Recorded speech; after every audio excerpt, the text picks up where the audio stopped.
5,000 challan pending ಇದೆ, ಇವಾಗ pay ಮಾಡಿ, ಇಲ್ಲ ಅಂದರೆ ಲೈಸೆನ್ಸ್ ಸಸ್ಪೆಂಡ್ ಆಗುತ್ತೆ.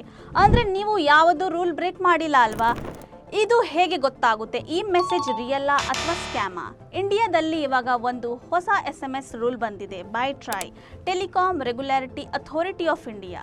ಈಗ ಎಲ್ಲ ಅಫಿಷಿಯಲ್ SMS ಇನ್ನ ಸೆಂಡರ್ ನೇಮ್ ಇನ್ನ ಕೊನೆಯ ಒಂದು ಲೆಟರ್ ಇರುತ್ತೆ, ಲೈಕ್ GPT ಅಥವಾ S. ಇವೆಲ್ಲ ಸ್ಪೆಸಿಫಿಕ್ ಟ್ಯಾಕ್ಸ್ ಸೆಂಡರ್ ಐಡೆಂಟಿಫಿಕೇಶನ್ಗೆ ಹೆಲ್ಪ್ ಮಾಡುತ್ತೆ. G government message, T transactional like OTP and bank alerts, S service updates and P promotional ads. ಈ ರೂಲ್ 2025 ಅಲ್ಲಿ ಇಂಟ್ರೊಡ್ಯೂಸ್ ಮಾಡಿದ್ರು ಸ್ಪ್ಯಾಮ್ ಮತ್ತು ಫ್ರಾಡ್ ಕಮ್ಮಿ ಮಾಡಕ್ಕೆ. ಯಾರಾದರೂ ನಿಮಗೆ ಭಯಪಡಿಸುವ ಮೆಸೇಜ್ ಕಳಿಸಿದ್ರೆ ಲೈಕ್ ಬಿಲ್ ಪೆಂಡಿಂಗ್ ಅಥವಾ ಅಕೌಂಟ್ ಬ್ಲಾಕ್ ಆಗುತ್ತೆ, ಅದರಲ್ಲಿ ಈ ಸಫಿಕ್ಸ್ ಇಲ್ಲ ಅಂದ್ರೆ ತಕ್ಷಣ ಅಲರ್ಟ್ ಆಗಿ. ಯಾಕಂದ್ರೆ ಜೆನ್ವಿನ್ ಗವರ್ನಮೆಂಟ್ ಮತ್ತು ಕಂಪನೀಸ್ ಇವೆಲ್ಲ ರಿಜಿಸ್ಟರ್ಡ್ ಹೆಡರ್ಸ್ ಇಂದ ಮಾತ್ರ ಮೆಸೇಜ್ ಕಳಿಸ್ತಾರೆ.